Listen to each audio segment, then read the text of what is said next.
Hello friends, आज बात करेंगे हम इंसर्ट टैब के अंदर मिलने वाली डिफरेंट फंक्शंस की और डिफरेंट फीचर्स की।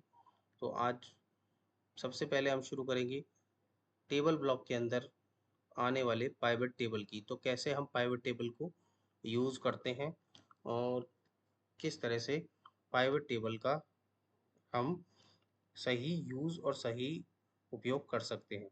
पाइवट टेबल देखिए एक बहुत ही अच्छा फीचर है, बहुत ही अच्छा फंक्शन है। और आने वाले जब आप क्लासेस में या आने वाली ब्लॉग्स में हम ये देखेंगे कि जैसे जैसे डाटा बढ़ता जाएगा, पाइवट टेबल किस तरह से हमारे लिए यूज़फुल होगा, ये हम आने वाले ब्लॉग में सीखेंगे।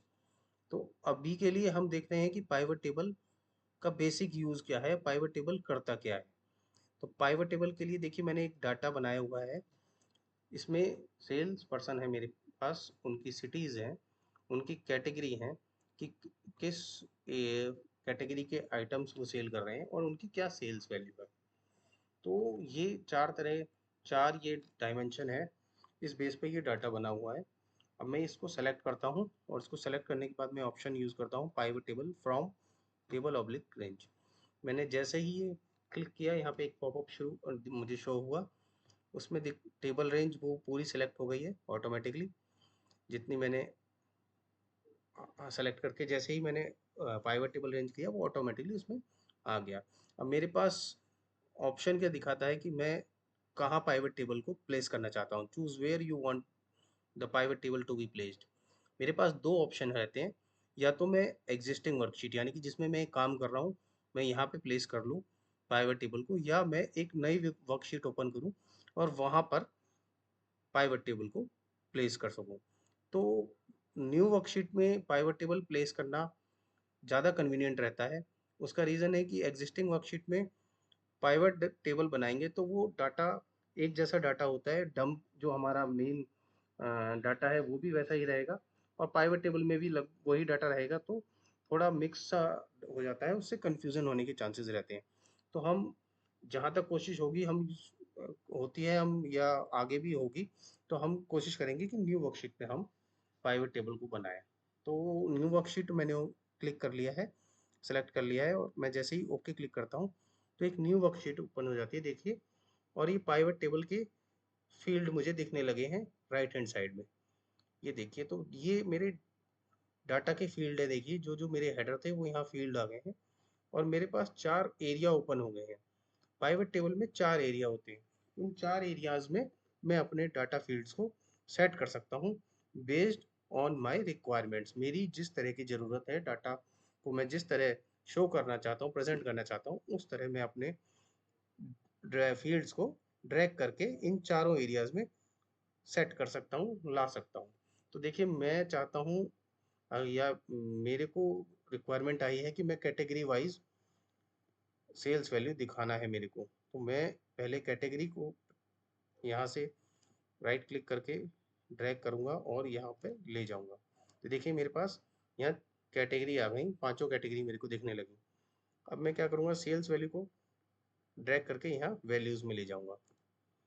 तो ये देखिए सेल्स वैल्यू मुझे दिखने लगी। तो इस तरह मेरे पास पाइवट टेबल ने क्या बना दिया, मेरे को एक टेबल बना दिया कैटेगरी वाइज सेल्स वैल्यू क्या थी उस पूरे डाटा की। तो ऑटोमोबाइल में मैंने टोटल कितनी सेल थी, 71,54,800। और इलेक्ट्रिकल में मेरी थी 36,67,400 एंड सो ऑन। तो ये एक पाइवट टेबल हुआ। अब मैं इस सिंगल डायमेंशन पाइवट टेबल को टू डायमेंशन पाइवट टेबल बनाना चाहता हूँ, या दो तरीके से देखना चाहता हूँ। मेरी किस कैटेगरी की किस सिटी में क्या सेल हुई है, तो मैं क्या करूँगा, मैं इस सिटी को ले जाकर कॉलम फील्ड में सेट कर दूंगा। तो अब देखिए किस कैटेगरी की किस सिटी में क्या सेल हुई है ये मेरे को यहाँ पर दिख रहा है। और जैसे हम बात करें पहले ऑटोमोबाइल की, तो 9,48,000 की सेल है दिल्ली में, 11,45,000 की सेल है गुरुग्राम में, और 17,86,000 की सेल है मेरी जयपुर में। जम्मू में मेरी कोई सेल नहीं है। कानपुर में 20,50,800 and Noida 7,07,000 and Shimla 5,18,000 and so on. ये मेरी इलेक्ट्रिकल में, इलेक्ट्रॉनिक्स में, फर्नीचर में एंड ग्रोसरी में सिटी वाइज क्या सेल है, ये डाटा ने रीअरेंज कर दिया। अब सपोज करिए इस डाटा को, ये डाटा बहुत बड़ा हो रहा है, इसको समझाने में या मेरे को प्रेजेंट करने में थोड़ा टाइम लगेगा, तो मैं इस डाटा को और भी कन्वीनियंट वे में प्रेजेंट करना चाहता हूँ। तो मेरे पास एक ऑप्शन है कि मैं इस सिटी को कॉलम में ना ले जाकर इस सिटी को फिल्टर में ले जाता हूँ। तो देखिए मेरी सिटी फिल्टर में चली गई और ये टोटल अभी मेरे को दिखाने लगा कि टोटल ऑटोमोबाइल में कितनी सेल थी, जो हमने पहले सबसे पहले बनाया था फील्ड। लेकिन अभी मैं यहाँ से जैसे ही फील्ड सेलेक्ट करूँगा, सिटी सेलेक्ट करूँगा, तो ये सिटी वाइज मेरे को सेल बताने लगेगा। मैंने दिल्ली सेलेक्ट किया, देखिए दिल्ली में मेरे दो ही कैटेगरी में सेल हुई थी। मैंने गुड़गांव या गुरुग्राम सेलेक्ट किया, तो ये देखिए गुरुग्राम में मेरी पांचों कैटेगरीज में सेल थी, जैसा कि हमने अभी देखा था पूरे टेबल में। तो ये सिटी वाइज इसने सेल दिखा दिया। बस मैं अपने फिल्टर को यहाँ से चेंज करता जाऊँगा और ये मेरे को सिटी वाइज किस कैटेगरी में क्या सेल है ये दिखाता रहेगा। तो ऐसे हम इस डाटा को डिफरेंटली रीअरेंज कर सकते हैं और अपनी रिक्वायरमेंट के हिसाब से एक प्रेजेंटेशन या टेबल फॉर्म में उस डाटा को रीअरेंज कर सकते हैं। तो ये एक बहुत ही कन्वीनियंट टूल है बड़े बड़े डाटा को रीअरेंज करने का, जिसे हम कहते हैं पाइवट टेबल। अब पाइवट टेबल में एक जनरल इशू आता है कि लोग कहते हैं कि जैसे ही हमने यहाँ से क्लिक करा, तो कई बार पाइवट टेबल से बाहर जाते ही कोई क्लिक करता है तो कहता है ये फील्ड उसको देख नहीं रहे हैं। तो एक जनरल है कि हाँ, बात है कि जैसे ही आप यहाँ जाएंगे तो पाइवट टेबल के फील्ड आपको नहीं दिखेंगे, क्योंकि वो पाइवट टेबल का एरिया ये है। तो हम यहाँ पे किसी भी सेल में क्लिक करते हैं तो पाइवट टेबल का फील्ड मुझे दिखने लगता है। अब सपोज करिए, या जनरली जो होता है मेरे कि लोग कई बार यहाँ से कैंसिल कर देते हैं। कैंसिल करने के बाद पाइवट टेबल के फील्ड कहाँ दिखेंगे? तो कैंसिल करने के बाद ये एनालाइज ऑप्शन जो आप देख रहे हैं, इस पे हमें क्लिक करना होगा और ये फील्ड लिस्ट पे क्लिक करना होगा, तो हमारे पाइवट टेबल के फील्ड्स वापस आ जाते हैं। अच्छा, अब हम बात कर एक बात बताते हैं कि ये जो वैल्यूज हैं, इसमें हमने सम लगाया था, तो ये सम ऑफ वैल्यूज दिख रहा था। अगर हम इसके अलावा कुछ और भी चाहते हैं तो हम क्या करते हैं, वैल्यू फील्ड सेटिंग में जाएंगे और वैल्यू फील्ड सेटिंग में सम की जगह हम ये देखना चाहते हैं ऑटोमोबाइल में काउंट क्या था, तो हम काउंट पे भी जा सकते हैं। एवरेज वैल्यू क्या थी, तो एवरेज वैल्यू भी जा सकते हैं। मैक्सिमम, मिनिमम और प्रोडक्ट भी, किसी वैल्यूज, दो वैल्यूज का प्रोडक्ट भी देखना चाहें तो वो भी मिल दिख जाएगा। बट अभी हमारे डाटा में ऐसा कुछ है नहीं, तो दिखेगा नहीं। मैक्सिमम अगर मैं चाहूँ, देखिए मैं मैक्सिमम जैसे ही क्लिक करूंगा, जयपुर में ऑटोमोबाइल में मैक्सिमम सेल, ये देखिए। तो इस तरह से ये रीअरेंज हम कर सकते हैं, क्योंकि इसमें ऐसा कुछ अभी हमारे पास बेसिक डाटा में है नहीं, तो ये सही नंबर नहीं दिखेगा।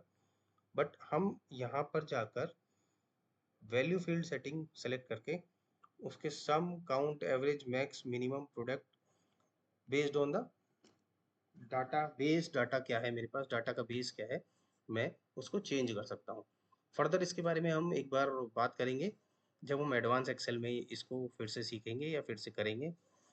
तब तक के लिए आप ये जो हमने बेसिक पाइवट टेबल आज सीखा, इसकी प्रैक्टिस थोड़ा सा करिए, क्योंकि विदाउट प्रैक्टिस पाइवट टेबल का मैक्सिमम यूज़ या मैक्सिमाइजेशन ऑफ यूसेज हम नहीं कर सकते।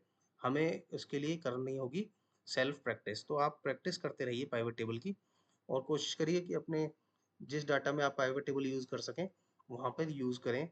आपके ऑफिस में, आपके स्कूल में, या आप कोई घर पे भी काम कर रहे हैं तो वहाँ भी। तो उससे होगा क्या कि आपकी प्रैक्टिस से आपकी पाइवट टेबल पे कमांड बढ़ेगी। तो जब हम एडवांस एक्सेल में बाकी सारे एडवांस फीचर्स इसके देखेंगे तो हमें ये ज़्यादा कन्वीनियंट लगेगा और ज़्यादा अच्छे से समझ आएगा। तो आज के लिए दोस्तों इतना ही, मिलते हैं नेक्स्ट ब्लॉग में। Thank you.